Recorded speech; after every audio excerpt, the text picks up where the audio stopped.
Hi, I'm Jill, your inner healing coach, and this message is for every person who judged the mother while she was breaking and kept judging her when she finally broke.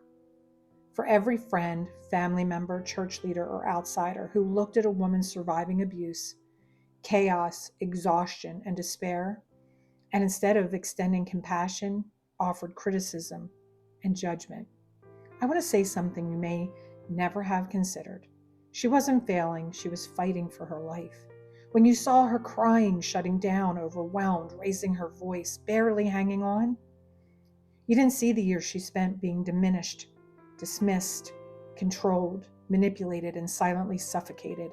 When you watched her lose herself, you didn't see what she'd already lost long before that. Her safety, her voice, her worth, her stability, her ability to breathe without fear.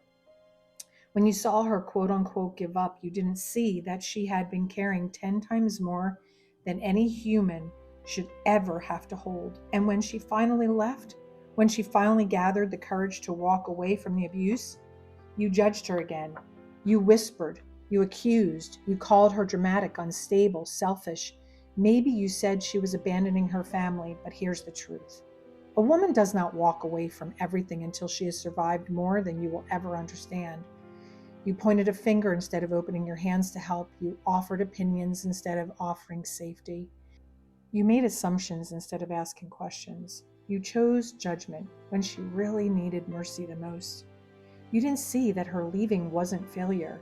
It was the first breath of life she had taken in years.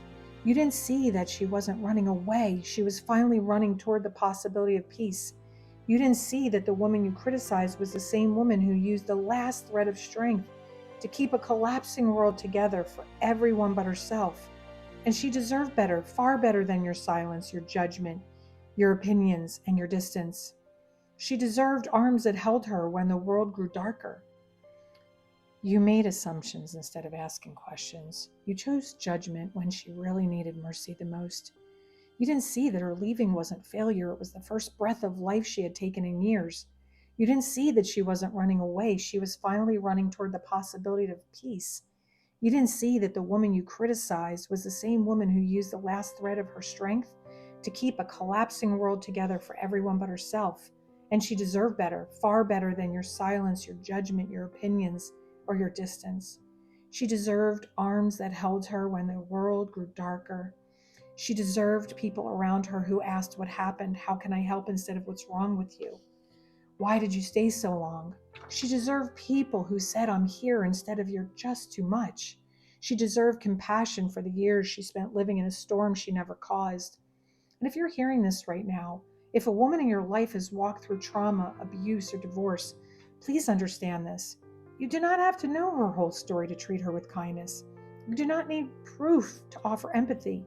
You do not need perfect understanding to be a safe place. But if you chose judgment over compassion, distance over support, criticism over care, then hear me gently but clearly. You become part of the harm she is healing from. And to the woman watching this, the mother who feels every word in her bones, I'm sorry.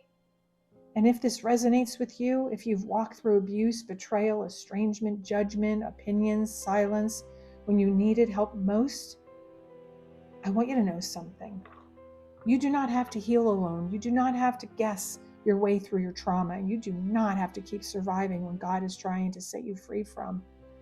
I created the Inner Healing Journey method for women just like you, women who have lived through the storm, carried their families, lost themselves in the process, and are now ready to rebuild their peace, identity, and nervous system from the inside out.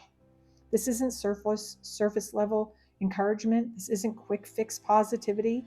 This is real healing, trauma informed, faith based, grounded in neuroscience and scripture, built for the woman who has survived more than anyone knows. And I know what that feels like because that was me. Whether you're navigating estranged children, healing from emotional or spiritual abuse, rebuilding after divorce, trying to find yourself again, or simply ready to stop living in survival mode, your healing journey matters, and it begins the moment you decide that your pain will not define you for the rest of your life. Click the link, join the course, and let me walk with you step by step. It's time to heal in a way that honors what you've survived and restores who God created you to be. May God bless you and keep you.